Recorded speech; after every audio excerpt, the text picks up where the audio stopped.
Hi guys, मैं उज्जवल कुमार सेन और आप देख रहे हैं Ujjwal Kumar Sen YouTube channel, right. तो गाइस, हमारा जो टॉपिक मतलब हमारा जो चैप्टर चल रहा है वो क्या चल रहा है? सोर्सेस ऑफ एनर्जी हमारा इस चैप्टर का नाम, राइट। पार्ट 1 ऑलरेडी हम पढ़ चुके हैं, हो चुका है। पार्ट 2 जो बाकी बचे कुछ टॉपिक्स हैं वो आज हम पढ़ेंगे, राइट। तो गाइज, आज के लाइक्स का टारगेट देता हूँ आपको, देखते हैं। अचीव तो बहुत कम कर पाते हैं आप लोग, आज अचीव कर पाते हैं नहीं कर पाते हैं। इस वीडियो का लाइक कितना है? 1000 लाइक्स का है। देखते हैं कितना परसेंट अचीव करते हैं आप लोग, राइट। तो गाइज, लास्ट हमने पढ़ा था किसके बारे में? विंड एनर्जी के बारे में। उसके बाद आपका जितने भी एनर्जी सोर्सेज थे उसमें फॉसिल फ्यूल हमने पढ़ लिया था, बायोमास हमने पढ़ लिया था, ये सारा चीज़ हम पढ़ चुके हैं, राइट। लेकिन आज मैं बात करने वाला हूँ कुछ अलग, जो इम्पॉर्टेंट है कॉम्पिटिटिव एग्जामिनेशन के लिए। डेटा वही मैं शेयर करूंगा जो इम्पॉर्टेंट है कॉम्पिटिटिव एग्जामिनेशन के लिए, जस्ट लाइक आरआरबी जेईई के लिए प्रिपरेशन कर रहे हैं आप, राइट। तो बेसिकली हमारे पास क्या आ गया? ऑल्टरनेट और non conventional sources of energy, right. अब गाइस क्या है, जो इंसान है ना, जैसे हम हैं, हमारे जो नीड है ना दिन ब दिन बढ़ती जा रही है, और जिसमें जो एनर्जी है उसका रिक्वायरमेंट तो और बढ़ रहा है स्लोली स्लोली, राइट। तो उसको मीट करने के लिए जो हमारे पास फॉसिल फ्यूल रिजर्व्ड है, राइट, फॉसिल फ्यूल जो रिजर्व्ड है उससे काम नहीं चलेगा, बिकॉज एक दिन तो ये ख़त्म हो जाएगा। तब क्या करेंगे हम? इसलिए जितने भी साइंटिस्ट हैं वो क्या कर रहे हैं, ये सारे ऑल्टरनेट सोर्स ऑफ एनर्जी के क्या कर रहे हैं? खोज कर रहे हैं। और उसी खोज में हमें एक एनर्जी मिलता है, वो क्या है? Solar energy. गाइस, आपको बताया था लास्ट क्लास में कि जो फॉसिल फ्यूल वाला एनर्जी का सोर्स है, ये सारा सोर्स कहाँ से आ रहा है? सोलर से आ रहा है, बिकॉज इसी के वजह से ही सब कुछ हो रहा है, राइट। तो जो सन है ना, इसमें जो एनर्जी है वो बहुत ही ज़्यादा है। इतना एनर्जी हमारे पास कहीं भी नहीं है। और सबसे बड़ी बात है, इंडिया खास करके बहुत लकी कंट्री है, बहुत ज़बरदस्त कंट्री का लोकेशन है, जिसके वजह से क्या हो रहा है, आपका जो एनर्जी रिसीव करती है इंडिया, लगभग क्या है? 5000 ट्रिलियन। ये बहुत ही ज़्यादा बड़ा फिगर होता है, किलोवाट आवर। लगभग क्या है? 5000 ट्रिलियन। और लेकिन ये एक साल में, इन 1 ईयर और इन ए ईयर, इतना एनर्जी रिसीव करती है सन से। बाकी कंट्री इतना रिसीव नहीं कर पाते हैं। और सबसे पहले सन कहाँ उगता है? आज का क्वेश्चन क्या है कि सबसे पहले सन कहाँ उगती है, मतलब सूर्य भगवान सबसे पहले कहाँ उगते हैं पूरे ऑल ओवर वर्ल्ड में? आज का क्वेश्चन ये है। नीचे कमेंट में जरूर इसका जवाब डालें। मैं चाहता हूँ जितने भी स्टूडेंट्स देख रहे हैं उन सारे को इसके बारे में, इसका क्वेश्चन का जवाब देना है, राइट। अब गाइस, इंपॉर्टेंट और एक कुछ पॉइंट्स और बात करें कि सन, सोलर एनर्जी के बारे में और सन से रिलेटेड, जो इंडिया से रिलेटेड है। अगर डेली की बात करें, हम डेली एवरेज की हम बात करें, जो हमारे सन की वजह से हमें एनर्जी मिलता है, solar energy, 4 to 7 kilowatt hour पर मीटर स्क्वायर हमें एनर्जी मिलता है। 4 to 7 क्यों लिखा? बिकॉज डिपेंड करता है वेदर है, कंडीशन के ऊपर, कि ये सनी वेदर है, क्लाउडी है, कैसा है, राइट गाइज। अच्छा, वो डिपेंड करता है सन की जो एंगल है, वो एंगल कितना है उसके ऊपर भी डिपेंड करता है। तो गाइज, ये था कहानी हमारा। लेकिन अगर मान लो बात करूं मैं सोलर कांस्टेंट के वैल्यू की, सोलर कांस्टेंट के वैल्यू की, ये अप्रॉक्सीमेटली कितना होता है आपका? 1.4 किलोवाट पर मीटर स्क्वायर, अगर सोलर कांस्टेंट के वैल्यू की बात करोगे तो, राइट। और ये आपका सिर्फ इंडिया में हम लेंगे, किसी और जगह पर नहीं लेंगे, बिकॉज ये कहानी हम किसके बारे में पढ़ रहे हैं? इंडिया के बारे में पढ़ रहे हैं। जो सन है भाई साहब, 5 बिलियन, बिलियन मतलब बहुत बड़ी चीज़ होती है, बिलियनर बनना बहुत बड़ी चीज़ है, राइट। बिलियन ईयर्स हो गया है हमें एनर्जी दे रही है, और नेक्स्ट इतने 5 बिलियन ईयर्स तक एनर्जी देते रहेगी। जो हमारे साइंटिस्ट हैं वो इसके बारे में बात कर रहे हैं, राइट। चलो, अब गाइस बात करते हैं क्या? सोलर कुकर के बारे में। सोलर कुकर, भाई सोलर कुकर क्या होता है आपको पता है, इससे हम खाना बना सकते हैं। लेकिन इसका डिसएडवांटेज क्या है? बेसिकली जब हमारे पास क्लाउडी स्काई होता है तो उस टाइम इसका यूटिलाइजेशन ढंग से नहीं कर सकते हैं, राइट।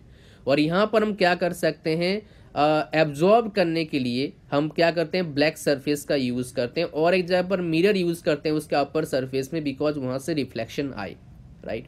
अच्छा, अब इसमें बात करेंगे गाइस, इसमें फ़ायदा क्या है? इसमें फ़ायदा यही है कि हमें नुकसान कुछ नहीं है। मतलब क्या है? इसमें पोल्यूशन फ्री है, और ये आजकल हर जगह पर यूज़ किया जा रहा है। मतलब आप स्ट्रीट लाइट देखो, वहाँ पर मतलब सोलर कुकर तो यूज़ नहीं करते हैं, सोलर सेल को यूज़ करते हैं, राइट। स्ट्रीट लाइट का सोलर कुकर तो घर में यूज़ करेंगे। उसके बाद पानी गर्म करने के लिए जो वाटर हीटर आजकल देखना ऊपर छत के ऊपर बहुत जगह लगा रहता है, वो same to same solar cooker का कंसेप्ट यूज़ करते हैं, राइट।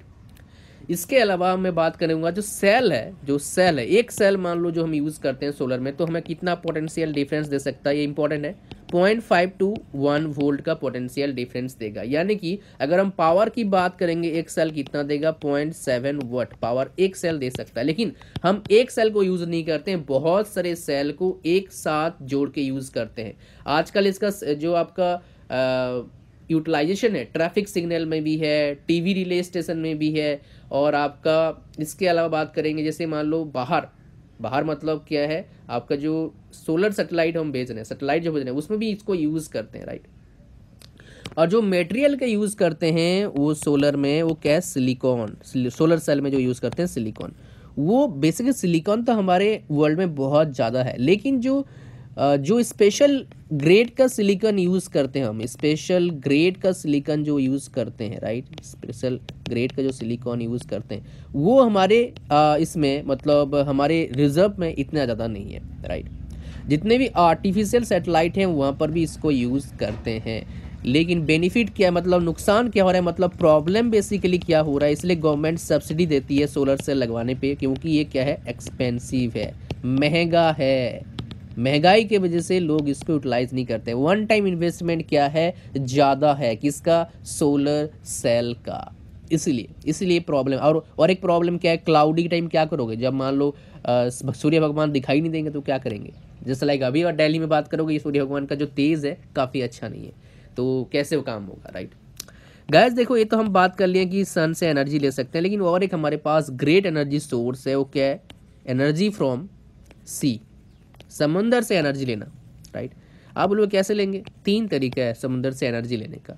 एक क्या है, टाइडल एनर्जी, राइट। इसमें जो आपका टाइड्स किस वजह से आता है, आपको बताया था 9th क्लास चैप्टर पढ़ाया था ग्रेविटेशन, उसमें बताया ग्रेविटेशन की वजह से क्या होता है आपका, टाइडल एनर्जी, टाइड होता है, टाइड्स आता है, और टाइड्स के जो एनर्जी हम यूटिलाइज करेंगे, मतलब निकालेंगे, उसको क्या बोलेंगे, टाइडल एनर्जी बोलेंगे। और एक हमारे पास क्या आता है, wave energy, right. 2 energy source हो गया। अब एक एनर्जी सोर्स है हमारे पास के, ocean thermal energy, ocean thermal energy. Gas इसमें कुछ चीज़ें बताऊंगा, जो चीज़ें बताऊंगा ढंग से याद रखना, काम आ जाएगा आपका, राइट, जो यहाँ से क्वेश्चन बन सकता है। टाइडल एनर्जी क्या होता है गैस, ध्यान सुनना, यहाँ पर कुछ खास बात याद करने वाली बात नहीं है।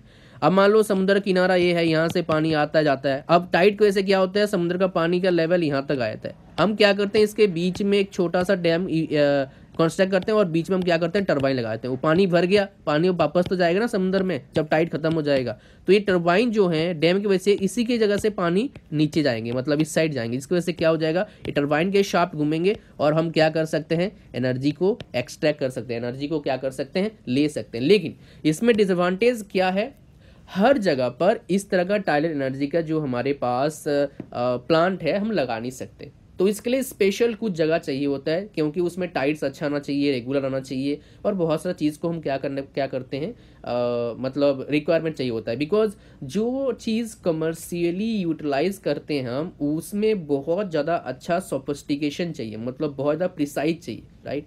क्यों, मैं एग्जांपल देता हूँ। जैसे जब हम पहली बार बाइक बनाए थे, उस बाइक को अगर ले आए यूज़ करना आपको, आप खरीदेंगे नहीं, बिकॉज आपको बहुत इजी टू ऑपरेट वाला चीज़ चाहिए, राइट। क्वालिटी इसी को बोलते हैं, क्वालिटी इसी के अंदर आता है भाई, आपका सस्ता होना चाहिए, इजी टू ऑपरेट होना चाहिए, मेंटेनेंस कम होना चाहिए, और डेंजरस कम होना चाहिए, ये सारा चीज़ आता है। डेंजरस में कुछ खास नहीं है, राइट। तो इसलिए इंडिया में अगर बात करें, इंडिया में कुल 3 जगह को हमने आइडेंटिफाई करा। 2 गुजरात में है, GUJARAT, गुजरात में 2 हैं, राइट, और एक क्या है आपका, वेस्ट बंगाल में है।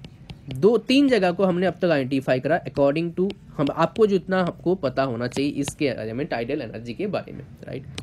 अब गाइस बात करते हैं वेव एनर्जी। वेव एनर्जी का जो यूटिलाइजेशन है, फिर से बताऊंगा, इंडिया में अब तक कोई आइडेंटिफिकेशन नहीं करा गया है, बिकॉज ये इतना सोफिस्टिकेटेड नहीं है। इसमें क्या करते हैं, जो विंड ब्लो होता है आपका अक्रॉस द सी के ऊपर से, उस विंड को हम यूटिलाइज करते हैं टरबाइन को घुमाने के लिए। उससे हम क्या कर सकते हैं, बेसिकली क्या कर सकते हैं, एनर्जी को यूटिलाइज कर सकते हैं, मतलब इलेक्ट्रिसिटी हम जनरेट कर सकते हैं। और यहाँ पर जो विंड होता है उसमें क्या होता है, बेसिकली काइनेटिक एनर्जी होता है, उसे कन्वर्ट करने बस काइनेटिक एनर्जी किसमें, आपका इलेक्ट्रिकल एनर्जी में, दैट्स इट, राइट। तो अब गाइस बात करने वाला हूँ जहाँ से अब क्वेश्चन बन सकता है। यहाँ पर 3 चीज़ें इंपॉर्टेंट ध्यान रखिएगा, आपको पता होना चाहिए, राइट। Ocean thermal energy. और गाइस बताऊं, ये इंडिया में फिलहाल कोई भी स्पॉट हमने आइडेंटिफाई नहीं कर पाया, सिर्फ कुछ जगह पर इसके यूटिलाइजेशन कर रहे हैं हम, बहुत कम लेवल पर, इतना खास नहीं चल रहा है, राइट। ओके, तो गाइस देखो ओशन थर्मल एनर्जी होता क्या है, समुद्र के अंदर, राइट, बाहर वाले जो लेयर्स होते हैं उसका टेम्परेचर ज़्यादा होता है as compare to depth, right. Depth कितना, 2 किलोमीटर, अप टू 2 किलोमीटर, ध्यान रखिएगा गाइस, ये 2 किलोमीटर कम का है, राइट। अब इसमें हम क्या करेंगे, ध्यान से सुनिएगा, इसमें हम क्या करेंगे, बेसिकली इसमें हम एक चीज़ करेंगे, वो काम क्या है, इसमें हम क्या करने वाले हैं कि हम टेम्परेचर डिफरेंस देखने वाले हैं, पहला जो सरफेस लेयर है और नीचे का डेप्थ अप टू 2 किलोमीटर। अगर टेम्परेचर डिफरेंस 20 डिग्री सेंटीग्रेड के आसपास हो गया तभी हम ओशन थर्मल एनर्जी को यूटिलाइज कर सकते हैं, नहीं तो नहीं कर पाएंगे। 2 इंपॉर्टेंट चीज़ पता लग गया, एक और एक। यहाँ पर हम क्या कर सकते हैं, एक ऐसा लिक्विड यूज करेंगे जो इजीली बॉयल हो जाए, वो क्या है, वोलाटाइल लिक्विड। और वोलाटाइल लिक्विड का एग्जांपल क्या है आपका, एमोनिया। एमोनिया को यूज करते हैं किस लिए, टरबाइन को बेसिकली मूव कराने के लिए। बात समझ पा रहे हो, टरबाइन को कैसे मूव कराएंगे, ये क्या वेपर में कन्वर्ट हो जाएगा, वेपर को मतलब स्टीम में कन्वर्ट हो गया, उसको हम क्या करेंगे, बेसिकली टरबाइन मूव कराने के लिए यूज करेंगे, राइट। अच्छा, अब क्या करेंगे, नीचे फिर इसको भेज देंगे पाइप के जरिए, तो क्या हो जाएगा, ठंडा हो जाएगा, बिकॉज नीचे का टेम्परेचर क्या है, कम है, ऊपर का टेम्परेचर क्या है, ज़्यादा है। उस तरीके से हम क्या कर सकते हैं, इसको एक साइकिल के फॉर्म में ले सकते हैं और हम क्या कर सकते हैं, एनर्जी जनरेट कर सकते हैं। लेकिन एफिशिएंटली इसको कमर्शियली यूज़ करना थोड़ा डिफिकल्ट हो रखा है फिलहाल, बट इसमें एनर्जी काफ़ी ज़्यादा है। अगर जिस दिन इसमें एक्सपेरिमेंट होके और साइंटिस्ट ने अच्छी तरह से एक्यूरेसी ला दिया तो उस दिन फिर तो कमाल हो जाएगा, राइट। बिकॉज सबको पता है पेट्रोलियम फॉसिल फ्यूल एक दिन खत्म होने वाला है, और जिस हिसाब से हम यूज़ कर रहे हैं पता नहीं कितना जल्दी खत्म होगा, पता नहीं, राइट, 50-60 साल में खत्म हो जाएगा। चलो नेक्स्ट हम बात करेंगे गाइस जियोथर्मल एनर्जी। गाइस यहाँ पर कुछ इंपॉर्टेंट टॉपिक्स है, कुछ इंपॉर्टेंट पॉइंट है जो कॉम्पिटिटिव एग्जाम से पूछ सकता है, राइट।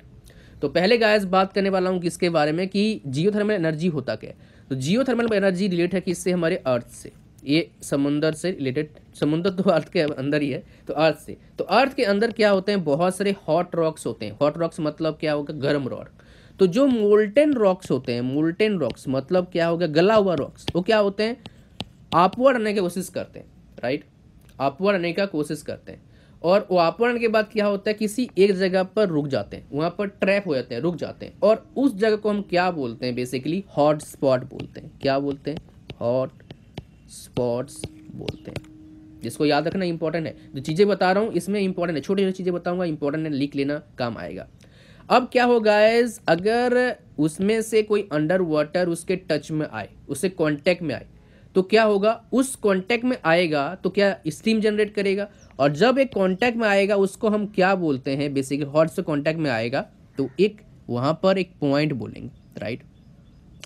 उस पॉइंट में क्या हो रहा है, कांटेक्ट में आ रहा है, तो क्या हो जाएगा, आपका वाटर क्या हो जाएगा, कन्वर्ट हो जाएगा किसमें, स्टीम में। और हॉट स्पॉट है कांटेक्ट में, स्पीड में स्टीम में कन्वर्ट होगा, तो स्टीम से क्या करेगा, स्टीम बाहर जाने की कोशिश करेगा, मतलब अर्थ सरफेस के बाहर जाएगा, बिकॉज ये गैस के फॉर्मेट हो गया, लाइट हो गया, ऊपर जाने की कोशिश करेगा, राइट।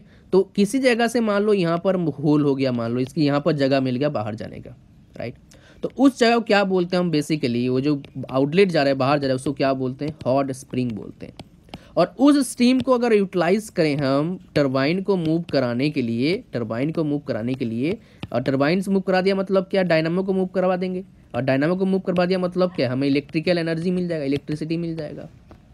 क्लियर हुआ गाइस क्या बोला मैंने। तो ये चीज़ें जो बता रहा हूँ, छोटी छोटी चीज़ें, हॉट स्प्रिंग क्या होता है, हॉट स्पॉट क्या होता है, और क्या हो रहा है क्या नहीं हो रहा है, इसके बारे में आपको पता होना चाहिए। अब बात करते हैं एप्लीकेशन। गाइस इसका एप्लीकेशन काफ़ी मतलब कुछ कंट्रीज़ में किया जा रहा है, जैसे आपका न्यूजीलैंड में इसका यूटिलाइजेशन हो रहा है, और एक आपका क्या हो रहा है, यूएसए में इसका यूटिलाइजेशन फिलहाल चल रहा है अकॉर्डिंग टू योर बुक। बाकी कहाँ चल रहा है रिसर्च मत करना, बिकॉज क्वेश्चन आएगा बुक से ही।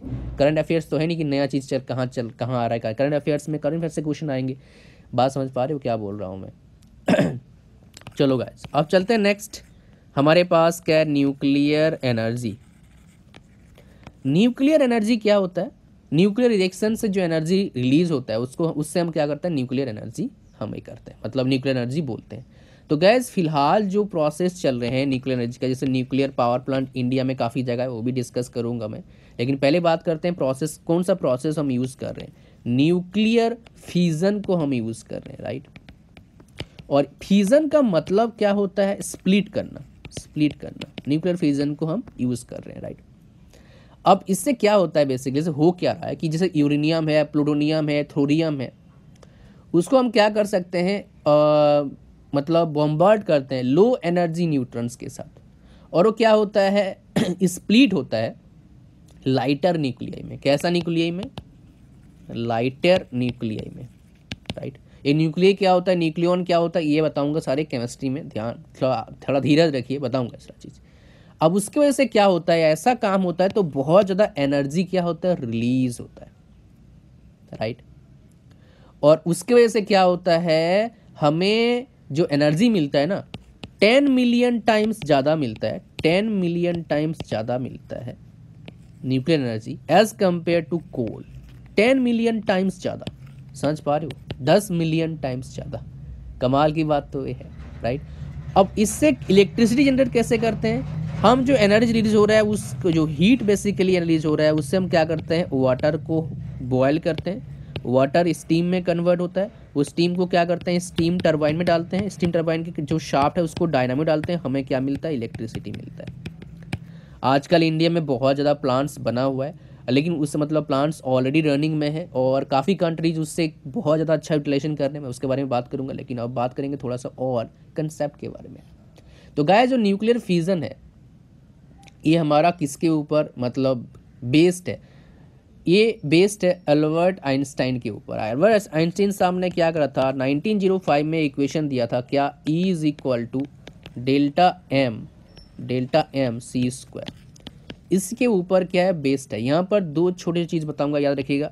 1 electron volt is equal to क्या होता है, 1.602 इंटू 10⁻⁻19 जूल, और 1 AMU मतलब atomic mass unit equal to क्या होता है, 931, काफ़ी बड़ा है, मेगा इलेक्ट्रॉन वोल्ट, राइट। तो ये चीज़ याद रखिएगा, राइट। तो जूल और इलेक्ट्रॉन वोल्ट में क्या डिफरेंस समझ पा रहे हो, कितना बड़ा है आपका इलेक्ट्रॉन वोल्ट, जूल कितना छोटा है इसके सामने लग रहा है। अब गाइस बात करते हैं कि हमारे इंडिया में न्यूक्लियर पावर प्लांट्स कितने हैं और कहाँ पर हैं। अगर मैं बात करूँगा महाराष्ट्र में, तो कहाँ पर है, महाराष्ट्र में तारापुर में है फर्स्ट। राजस्थान में कहाँ पर है, राणा प्रताप सागर, ये आपका इसमें भी आ सकता है, मतलब जनरल साइंस में, जनरल अवेयरनेस में आ सकता है, राइट। अच्छा, जीके में आ सकता है, जनरल प्रताप सागर में है राजस्थान में। तमिलनाडु में क्या है, कल्पकम में है, कल्पकम। और इससे कुछ डिसएडवांटेज ही बताऊंगा जो बहुत खतरनाक है, जो आपको पता होना चाहिए। उसके बाद यूपी में कहाँ है, नरोरा में है यूपी में, राइट। उसके बाद गुजरात में कहाँ है, ककरापार में, गुजरात में है ककरापार, राइट। उसके बाद आपका कर्नाटका में एक है, कायगा में है। इतना आपके बुक में है, बाकी आपको नहीं पढ़ना है, जो बुक में वही पढ़ना है। इंडिया में जो 100% एनर्जी की रिक्वायरमेंट है, फिलहाल न्यूक्लियर पावर प्लांट्स कितना दे रहे हैं, 3% उसका हमें पूरा कर रहे हैं। बाकी हमें क्या करना पड़ रहा है, बाकी सोर्सेज से लेना पड़ रहा है। जैसे मान लो थर्मल पावर प्लांट है, उससे लेना पड़ रहा है, हाइड्रो पावर प्लांट है, उससे लेना पड़ रहा है, तो बाकी सोर्सेज हमें उससे लेना पड़ रहा है, राइट। लेकिन कुछ कंट्रीज हैं जो आप टू क्या करते हैं, 30% एनर्जी इसी न्यूक्लियर पावर प्लांट से ले रहे हैं, कुछ countries, only few countries, right. तो गाइस, जो न्यूक्लियर रिएक्शन बताया मैंने आपको फ्यूजन, उसके अलावा और एक रिएक्शन होता है, वो क्या होता है, फ्यूजन। उसका मतलब क्या है, जोड़ना, जोड़ना होता है, इसको हम जोड़ रहे हैं, राइट। तो यहाँ पर जो बेसिकली कंसेप्ट क्या लग रहा है न्यूक्लियर फ्यूजन में, जो हमारे सन में रिएक्शन होता है ना, न्यूक्लियर फ्यूजन रिएक्शन होता है, राइट। अगर वो रिएक्शन हम यहाँ पर करवा दें तो कमाल हो जाएगा। कमाल हो जाएगा मतलब क्या है, हमें एनर्जी का रिक्वायरमेंट के प्रॉब्लम एकदम से हम सॉल्व कर सकते हैं। लेकिन यहाँ पर क्या है, ये करवाना इतना आसान नहीं है, बिकॉज ये करवाने के लिए बहुत मिलियन ऑफ डिग्रीज ऑफ हमें टेम्परेचर और million of pascals of pressure की जरूरत पड़ेगा, और वो सही तरीके से अब तक हो नहीं पाया है। सबसे बड़ी प्रॉब्लम ये है। समझ में आ रहा है क्या बोला मैंने। अच्छा, अब बात करते हैं गाइस कि इसमें प्रॉब्लम क्या है। जो न्यूक्लियर हम पावर प्लांट लगा रहे हैं, इसमें प्रॉब्लम क्या है। प्रॉब्लम क्या है, जो यूज होने के बाद जो फ्यूल बचता है न्यूक्लियर फ्यूल, उसको वेस्टेज मतलब उसको कहाँ डालें, उसका न्यूक्लियर वेस्ट को कहाँ डालें, डिस्पोजल में प्रॉब्लम है। अगर डिस्पोजल ढंग से नहीं करेंगे तो एनवायरनमेंट में गदर मच जाएगा। एनवायरनमेंट में गदर मचेगा मतलब क्या, दुनिया भर के बीमारी आएंगे। समझ पा रहे हो क्या बोल रहा हूँ मैं।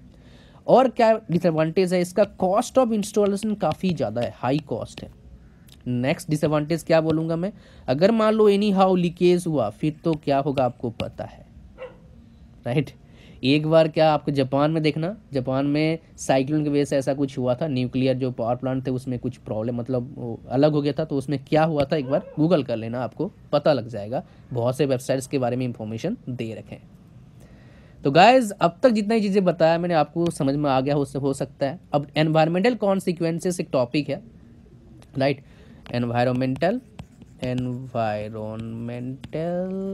कॉन्सिक्वेंसेस, इसका मतलब क्या हुआ, इसका मतलब एनवायरनमेंट में क्या फ़र्क पड़ रहा है। तो बेसिकली गाइज अगर सीएनजी के अलावा जितने भी एनर्जी में बात करूँ, सारे हमारे एनवायरनमेंट को क्या कर रहे हैं, ख़त्म कर, मतलब इसको इको फ्रेंडली रख नहीं रहे, कुछ ना कुछ इफेक्ट पड़ रहा है। लेकिन वो कुछ सोलर एनर्जी है जैसे आप बात करेंगे, उसके बाद टाइडल एनर्जी, इसमें ये जो एनर्जी यूटिलाइजेशन मेथड है इनसे हमें कोई फ़र्क नहीं पड़ रहा है, हमारा एनवायरनमेंट काफ़ी इको फ्रेंडली रह रहा है।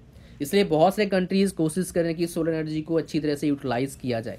बहुत सारे इंडिया में जगह है फिलहाल उनको सोलर में कन्वर्ट किया जा रहा है रिसेंटली। अगर कोई रेलवे स्टेशन है वो भी क्या है, पूरा सोलर एनर्जी से क्या है, पावर्ड है।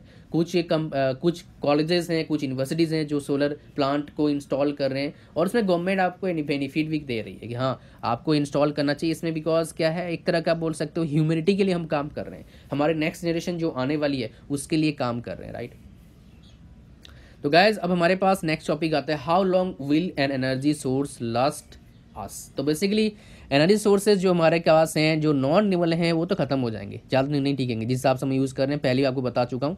लेकिन जो रिन्यूएबल सोर्सेज ऑफ एनर्जी हैं हमारे पास रहेंगे, समझ पा रहे हो। और इलेक्ट्रिसिटी एक और बड़ा सोर्स ऑफ एनर्जी और होने वाला है आगे, बिकॉज जो पेट्रोलियम है, कोल है, खत्म होने वाला है। इस इलेक्ट्रिसिटी के जरिए हम एनर्जी को यूटिलाइज कर सकते हैं। इसलिए आजकल जो गाड़ियां हैं वो इलेक्ट्रिक एनर्जी पर, मतलब इलेक्ट्रिक एनर्जी चल रहे हैं। सारे जो कंपनीज है ना, जैसे मान लो यूएस की मैं बात करूँ, पहले इलेक्ट्रिकल एनर्जी का जो कंपनी है यूएस में काफ़ी ज़्यादा था, लेकिन कोई एक कंपनी आया, उस कंपनी का नाम नहीं बताऊंगा, नहीं तो सुन के फिर गड़बड़ करेंगे मेरे साथ। उसने ऐसे सस्ते गाड़ी दिया डीजल और पेट्रोल, लोगों ने इलेक्ट्रिसिटी भूल गए, लोग डीजल पेट्रोल ना शुरू कर। लेकिन फिर से कंट्री अब चाह रही है कि जो रेशियो चल रहा था वो उसी में पहुंचे और उसको धीरे धीरे बढ़ाना है, राइट। हर एक कंट्रीज पे ऊपर ध्यान देना आजकल, इसलिए इंडिया में भी एक सा लॉन्च हो रहा है, आप देख रहे हो, राइट। काफ़ी ज़्यादा लॉन्च हो चुका है अब तक।